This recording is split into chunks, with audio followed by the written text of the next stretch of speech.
Also erstmal Servus, schön, dass ihr wieder dabei seid. Habt ihr auch mal so richtig Lust auf eine leckere Paprikacreme? Dann passt auf, die geht hier richtig einfach. Und dazu schälen wir erstmal 3 rote Zwiebeln und schneiden die in Scheiben.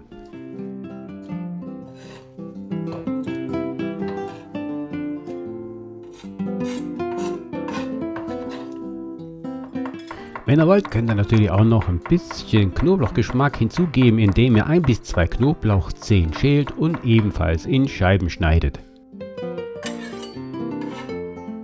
Dann haben wir natürlich auch noch den Hauptdarsteller, das sind die 3 roten Paprikaschoten. Die befreien wir von den Innenhäuten und schneiden die in Streifen.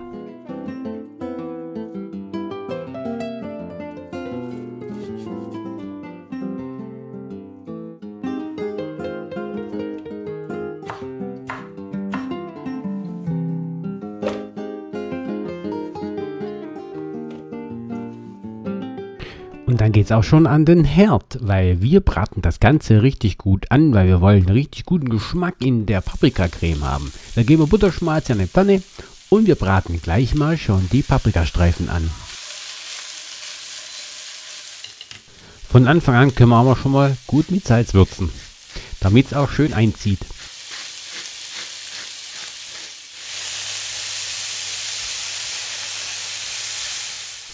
Das Ganze findet natürlich bei hoher Hitze statt und nach ein paar Minuten geben wir auch schon die Zwiebeln mit hinzu.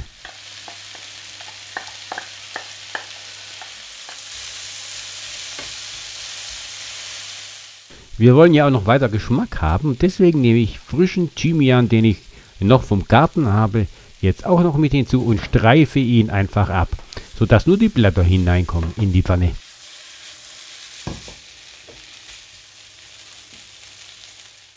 Nachdem ich nun die Pinienkerne mit hineingegeben habe, da salzen wir das Ganze nochmal ein bisschen, weil wir wollen ja nachher, dass die Creme schön würzig wird. Weil wir wollen ja nachher mit der Creme noch weitere Sachen machen, wie zum Beispiel aufs Brot schmieren oder nachher für ein leckeres Pastagericht verwenden. Da kann man das Ganze schon mal richtig gut mit Salz würzen. Und zwischendurch auch mal mit Paprikapulver.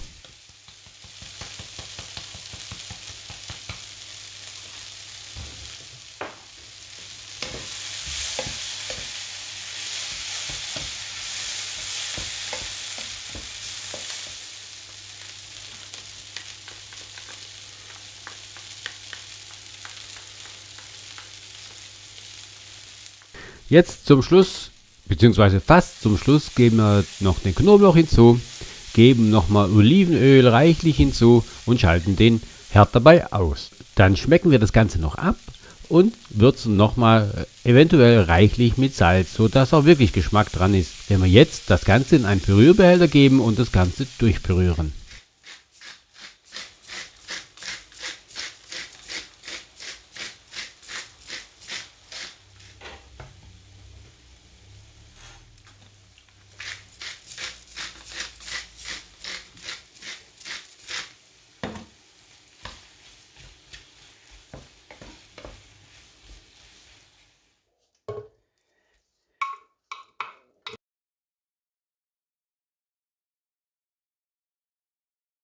Das Ganze natürlich schon lange durchpürieren, damit alles schön fein wird.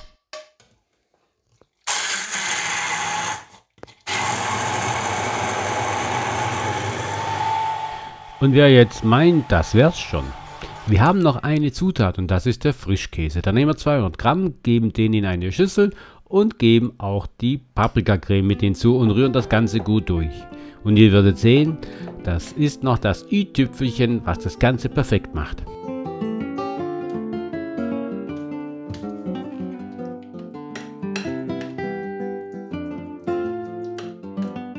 Auch hier gilt natürlich das Ganze gut durchrühren, dass sich der Frischkäse in der Creme auflöst. Und wer natürlich noch Ideen hat, kann natürlich noch weitere Zutaten hinzugeben, wie frische grüne Kräuter. Die kommen farblich natürlich richtig gut dabei. Oder noch andere Gewürze. Da seid ihr total flexibel, denke ich mal.